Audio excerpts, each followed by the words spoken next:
Halo Sobat Dunia Seribu Besar, semoga Sobat selalu diberi kesehatan, panjang umur, dan rizki yang melimpah, amin. Sebelum masuk ke alur ceritanya, jangan lupa dukung channel ini ya dengan klik subscribe, like, komen, dan share, terima kasih.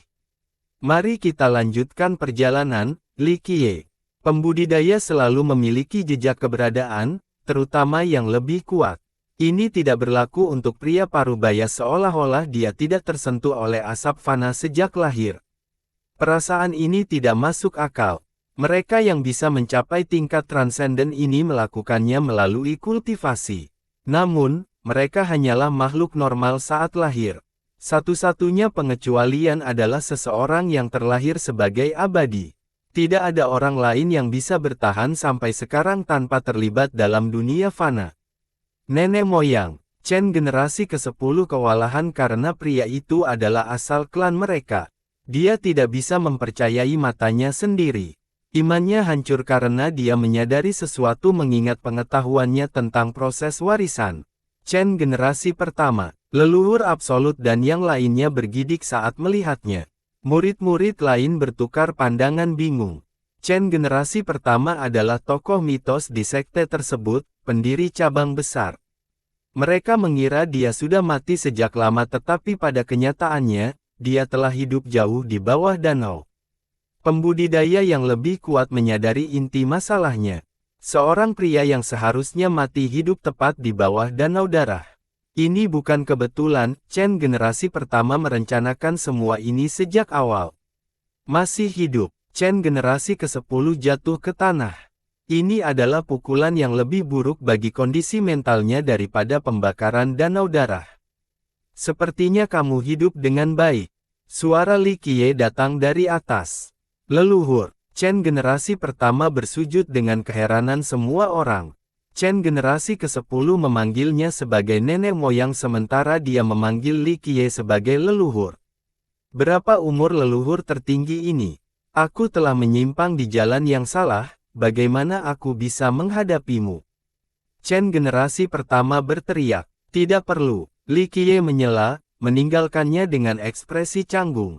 Semua orang tidak bisa berkata-kata karena Chen generasi pertama dikabarkan lebih tua dari leluhur terpencil mereka. Namun, dia tidak layak bertemu dengan leluhur tertinggi yang baru. Dengan demikian, mereka yang memiliki hak istimewa untuk melihat Li Qiye sebelumnya benar-benar tersentuh. Sudah ada sejak terakhir kali kita bertemu. Chen generasi pertama berkata dengan lembut. Tidak, Li Qiye menolak. Aku telah mengecewakanmu dengan ketidakmampuanku, leluhur. Chen generasi pertama berkata dengan penyesalan. Selain ketidakmampuan, Anda merencanakan selama jutaan tahun. Kamu tahu lebih baik daripada siapapun jalan yang telah kamu pilih. Kata Li Qiye. Saya hanya tersandung di dalamnya secara tidak sengaja selama keruntuhan dunia. Sebuah pencerahan datang kepadaku, leluhur. Chen generasi pertama berkata dengan sungguh-sungguh dengan sedikit gemetar. Tersandung padanya, begitu. Li Qiye terkekeh, perkembangan alami adalah ketika seekor paus mati, ribuan orang bangkit dari mayatnya. Adapun apa yang disebut tersandung, ribuan orang mati dan satu paus bangkit. Li Qiye berbicara, aku telah berkultivasi dengan tidak benar dan mengecewakanmu, leluhur. Chen generasi pertama menundukkan kepalanya. Tidak benar bukan bagaimana saya mengatakannya. Li Qiye berkata, ketika gadis kecil itu menebang pohonmu, kamu sudah tahu apa yang kamu lakukan. Suaranya adalah penilaian tertinggi, tidak menyisakan ruang untuk argumen. Saya bodoh. Chen generasi pertama tidak berani mengangkat kepalanya. Dia penuh belas kasihan dan sentimental. Dia menyatakan, tapi saya tidak memiliki keduanya. Maafkan saya, leluhur, beri saya kesempatan lagi. Chen generasi pertama memohon belas kasihan. Yang lain tidak tahu bagaimana menggambarkan situasi ini. Chen generasi pertama adalah eksistensi tertinggi di dunia lama tetapi sekarang, dia gemetar di hadapan leluhur tertinggi. Apakah yang terakhir abadi atau sesuatu yang lebih menakutkan? Selain itu, dia menyebut nenek moyang mereka sebagai gadis kecil, sesuatu yang tidak berani dilakukan orang lain. Mengapa? Sementara itu, Chen generasi ke-10 mendapatkan kembali akalnya. Matanya menjadi jernih dan keberaniannya kembali. Orang-orang menatapnya dengan simpati tetapi Chen generasi pertama mengabaikannya, terus bersujud. Dia adalah keturunan terakhirmu, kamu mengatakan yang sebenarnya sehingga dia bisa mati dengan mata tertutup. Li Qiye memerintahkan. Chen generasi pertama berdiri. Ekspresinya berubah terus-menerus karena dia tidak ingin mengungkapkan rahasianya. Semua mata tertuju pada Chen generasi pertama. Chen generasi ke-10 sudah tahu jawabannya tetapi masih ingin mendengar kata-kata dari mulut nenek moyangnya. Pengorbanan itu semua untuk saya. Chen generasi pertama tidak punya pilihan selain mengatakan yang sebenarnya, vitalitas dan kekuatan Dao berfungsi untuk memberi makan saya. Proses warisan hanyalah fasad. Kebenaran membuat semua orang tercengang. Chen generasi ke-10 sudah tahu yang sebenarnya, kelompok Crimson Virtue telah menebak sebanyak itu tetapi masih menarik napas dalam-dalam. Ini semua bohong, itu semua kebohongan. Chen generasi ke-10 tidak bisa menangani kebenaran. Selama ini, semua orang mengira proses warisan itu benar, mewariskan kekuatan Dao, karma, dan bahkan kenangan. Chen generasi ke-10 telah mewarisi segalanya, membuatnya sebanding dengan seseorang yang hebat seperti Everlasting Jiang. Karena itu, dia tidak pernah meragukan prosesnya. Ini adalah kasus yang sama untuk keturunan Chen. Mereka percaya bahwa dengan menyatu dengan danau, mereka akan kembali nanti dalam bentuk yang berbeda. Penerus tidak hanya memikul inti pendahulu tetapi juga nyawa semua keturunan yang dikorbankan. Setelah 100 generasi, penerus ini akan menjadi abadi bersama dengan semua orang yang berkontribusi. Chen generasi ke-10 siap untuk mengorbankan dirinya dan menciptakan Chen generasi 11 tanpa ragu-ragu. Mencapai generasi terakhir bukanlah fantasi, hanya masalah waktu. Sekarang, pilar iman ternyata bohong. Tujuan sebenarnya dari proses ini adalah untuk memelihara Chen generasi pertama. Tentu, penerus lainnya memang menerima makanan tetapi hanya kaldu. Yang berpesta daging tidak lain adalah Chen generasi pertama.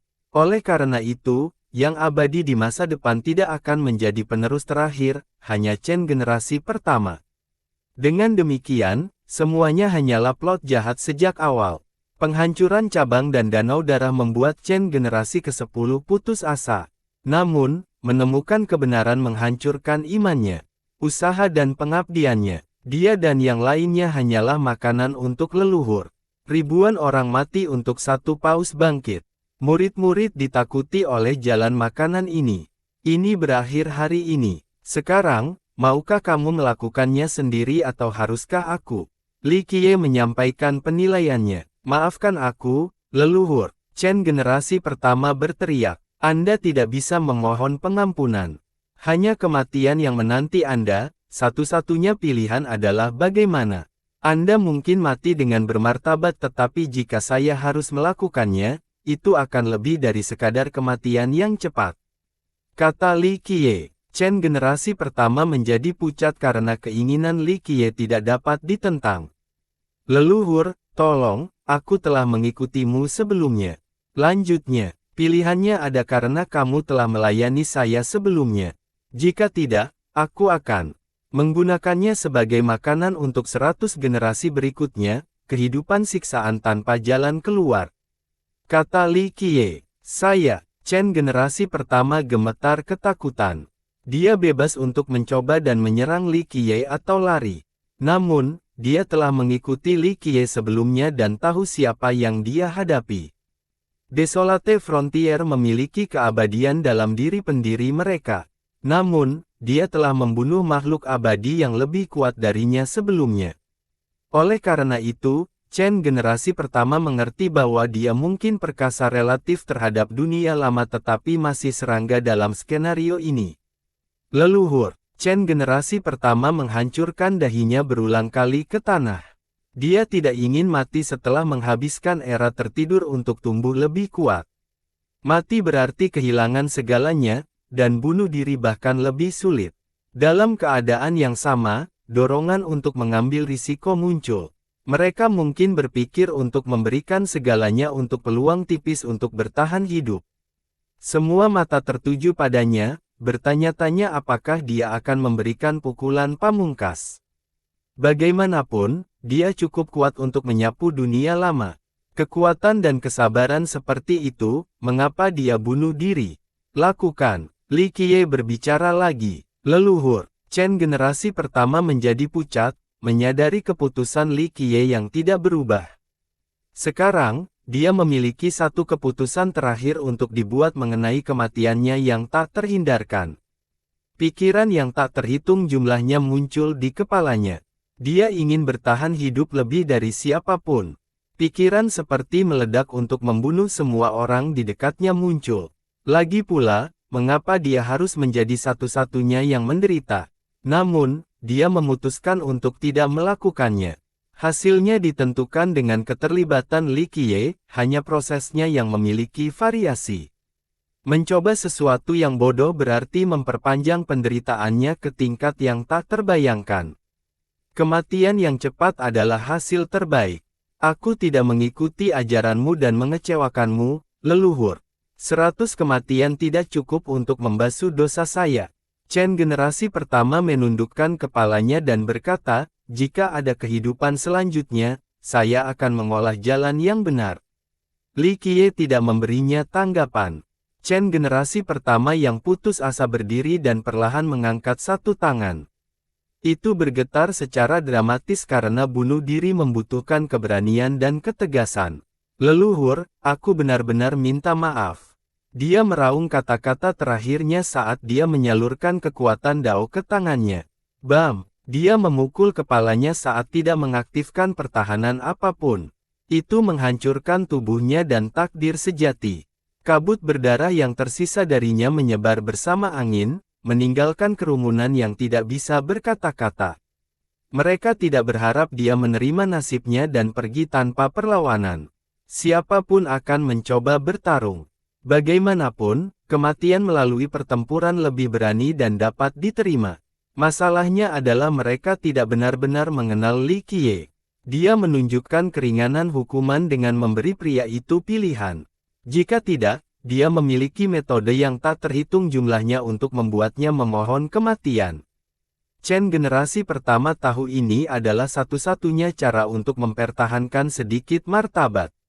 Dia sudah mati. Banyak yang bergumam. Chen generasi pertama memiliki rencana yang sempurna untuk berpesta dengan keturunannya. Sayangnya, dia tidak bisa melarikan diri kali ini. Dia jauh dari dorongan yang baik, terbukti dengan metode kultivasinya yang tanpa ampun. Namun, dia mematuhi perintah Li Qiye. Chen generasi ke-10 meletus dengan cahaya berdarah.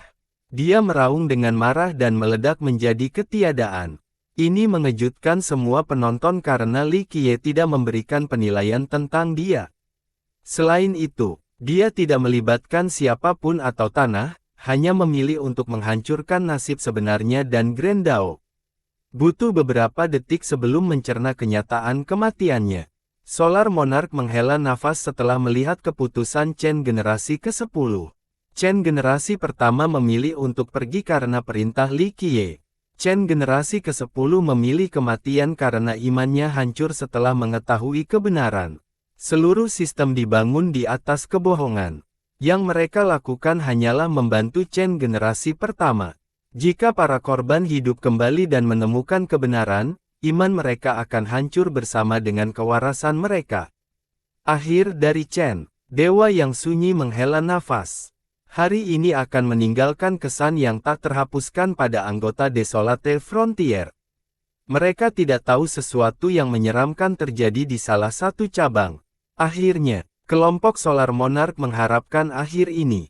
Li Qiye telah memerintahkan penghancuran Chen. Namun, keberadaan Chen generasi pertama tentu mengejutkan mereka. Bersihkan, Li Qiye memerintahkan sebelum puncak ke-13 menghilang. Kami patuh. Semua anggota bersujud. Pada titik ini, akan bodoh untuk tidak melihat Li Qiye sebagai pemimpin perbatasan Desolate. Wilayah Chen dilenyapkan, tidak lagi memiliki penampilan surgawi yang sama. Tentu saja, ini tidak pernah benar mengingat danau darah di bawah tanah. Terlepas dari kerusakan, Desolate Frontier memiliki banyak pembudidaya termasuk kaisar dan dewa yang sunyi. Oleh karena itu, membangun kembali tanah tidak sulit. Kelompok Crimson Virtue bertanggung jawab atas ini. Hanya dalam waktu singkat, tanah Chen diperbaiki. Entah bagaimana, penghancuran klan meningkatkan solidaritas dan moral sekte. Li Qiye tidak pernah muncul sekalipun selama pembangunan kembali, lebih suka beristirahat di kolam. Murid biasa tidak memiliki hak istimewa untuk melihatnya lagi. Beberapa hari kemudian, suara seperti seruling datang dari lautan yang penuh teka-teki. Pendengar membayangkan nada-nada itu melompat ke udara. Itu menembus lautan dan menyebar ke ujung terjauh dunia lama. Ledakan, cahaya ilahi menyelimuti langit dan bumi, mengejutkan semua orang yang terpengaruh. Berikutnya datang kabut menyebar kemana-mana, memaksa garis keturunan dan kerajaan untuk membunyikan alarm mereka. Pulau-pulau melepaskan aura kekaisaran atau energi primal. Pancaran puncak ilahi mencegah kabut menembus. Apa itu? Ini membuat semua orang takut di dekat lautan. Gelombang ledakan terjadi saat lautan berputar. Di dalamnya ada lebih banyak siklus berputar menuju lokasi yang berbeda. Makhluk hidup di lautan menjadi bingung, tidak dapat membedakan utara dari selatan. Para dewa dan kaisar yang sunyi dapat mengatakan pulau dan gua mereka bergeser sepenuhnya. Awalnya, beberapa berada di dekat garis pantai tetapi sekarang, pantai itu tidak terlihat. Beberapa pulau dan wilayah terisolasi dari yang lain tetapi setelah perubahan monumental, mereka dikelilingi oleh pulau-pulau lain. Pulau-pulau tak berdaya yang diliputi oleh kabut menemukan diri mereka di tempat yang sama sekali baru. Beberapa datang ke kerajaan dengan raksasa berkeliaran. Yang lain memasuki tempat di mana setiap orang memiliki kehidupan abadi. Yang lain adalah ajaib, semua pikiran menjadi kenyataan. Jangan jatuh ke dalam ini. Seorang leluhur primal meraung dan membangunkan sektenya. Sekte yang lebih lemah tidak memiliki hak istimewa ini, jadi anggota mereka memasuki alam ilusi. Mimpi, seorang kaisar terpengaruh dan bertanya-tanya. Mungkin hanya gambar sisa, dewa yang lebih kuat dan sunyi menilai situasinya. Apa yang terjadi di lautan ini membuat khawatir banyak kaisar dan nenek moyang primal di seluruh dunia lama. Di puncak ke-13 Desolate Frontier, leluhur absolut berdiri dan mengaktifkan tatapan surgawinya. Lautan dosa surgawi. Dia terkejut melihat perubahan dramatis. Li Qiye juga membuka matanya untuk menatap lautan yang tak terbatas. Itu penuh dengan kehidupan karena makhluk yang hidup di sana, baik di darat maupun di bawah. Dia mengamati mereka dan mencapai tempat tertentu dengan pancaran ilusi yang mampu memukau leluhur primal dan pembunuh surga. Cahaya dapat menarik mereka dan menunjukkan kepada mereka mimpi yang tersembunyi di hati mereka. Atau, mungkin mereka akan dibawa ke dalam mimpi orang lain atau kelompok bisa berada dalam mimpi yang sama. Orang tua, mimpi mana yang kamu tinggalkan? Li Qiye menyeringai dan berkata, pada akhirnya, hanya fantasi. Dia kemudian mengalihkan perhatiannya ke area terapung, selalu bergerak seperti dakwit. Mungkin itu juga tidak tahu kemana arahnya. Ini adalah sumber suara seperti seruling. Saat mereka bepergian, sumber mereka menjadi tidak mungkin untuk ditentukan. Benda ini, Li Qiye mengerutkan kening. Lautan dosa surgawi. Ini adalah peristiwa yang belum pernah terjadi sebelumnya. Absolute Ancestor berkomentar, dulu itu adalah bagian dari Uncrosable X Space. Itu jatuh ke dunia lama setelah Heavenslide dengan kematian dosa surgawi. Leluhur Paus dan Dewa Kun Utara ada di sana sekarang, saya harap mereka tidak terpengaruh. Leluhur Paus tidak berasal dari Desolate Frontier dan tidak suka tinggal di sana. Tidak ada yang memiliki masalah dengan ini. Adapun Dewa Kun Utara, dia mencari ketenangan dan kedamaian untuk kultivasi untuk mematahkan jalan pulang. Dia tidak ingin berpartisipasi dalam perjuangan politik di Desolate Frontier dan jarang kembali. Ini adalah mimpi jadi selama mereka tidak mendekati sumbernya, mereka akan baik-baik saja. kata Li Qiye. Hanya mimpi. Mengapa itu menelan seluruh laut? Dia menemukan ini mengejutkan. Benih impian, tapi mungkin lebih dari sekadar mimpi. Keinginan terhadap sesuatu. Namun, beberapa hal meleset saat benih tumbuh. Li Qiye tersenyum. Benih impian. Dia berpikir dengan hati-hati dan berkata, pasti tuan tertinggi. Skala benih impian ini bahkan di luar kemampuan leluhur primal tingkat puncak dan pembunuh surga. Lebih dari sekadar penguasa tertinggi, ini adalah seseorang yang telah melihat pintu. Li Qiye berkata dengan sentimental. Tidak ada satupun di dunia lama. Katanya, meskipun penguasa tertinggi dapat turun ke dunia lama, catatan dan legenda mengungkapkan tidak ada yang bertahan, apalagi meninggalkan benih mimpi. Ini dari masa lalu, sekarang diaktifkan. Dia menggelengkan kepalanya dan keluar dari kolam, membiarkannya mendandaninya. Aku pergi, katanya, ke laut, leluhur. Dia bertanya. Dia mengangguk dan menatap sumber mimpi itu. Kamu tertarik dengan benih impian? Dia bertanya lagi. Lebih dari sekadar benih, saya ingin melihat mimpinya dan memverifikasi beberapa hal. Dia tersenyum. Dia kemudian mengerti bahwa benih mimpi ini pasti terhubung dengan Li Qiye entah bagaimana. Apakah kembalinya dia menjadi penyebab aktivasinya? Aku akan menemanimu, leluhur. Katanya, tidak perlu. Sekarang saatnya bagimu untuk mengkonsolidasikan hati Daomu. Biarkan Alkdir pergi bersamaku, aku butuh tunggangan. Dia melambaikan tangannya dan berkata, mimpi itu adalah satu hal, tetapi juga orang yang membuat suara ini. Begitu, dia kesulitan menganalisis suara itu karena itu datang dan pergi terlalu cepat. Ini adalah artefak abadi, ada karma yang terlibat, katanya. Ditinggalkan oleh dosa surgawi. Dia bergidik. Dia hanya tersenyum dan tidak menanggapi. Dia tidak mengejar masalah itu dan memanggil Al-Krusa. Alkdir sangat senang mendengar perintah itu dan segera bersiap untuk berangkat. Dia tidak memiliki masalah dengan ini meskipun menjadi seorang kaisar dan bahkan menganggapnya sebagai kekayaan. Yang lain tidak memiliki keberuntungan seperti itu. Duo itu pergi tanpa memberitahu orang lain.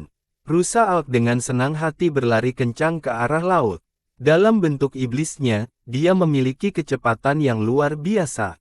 Satu langkah menempuh jarak 10.000 mil sementara satu lompatan mencakup 10 juta mil. Mereka tiba di lautan dosa surgawi dalam waktu singkat. Itu tidak memiliki nama ini sebelumnya sampai setelah Heavensley. Rumor mengatakan bahwa para abadi dari tempat penebusan berpartisipasi. Ini adalah salah satu dari 3 perang besar. Sebuah sudut dunia surga jatuh ke lautan ini setelah pertempuran yang menghancurkan. Bersambung.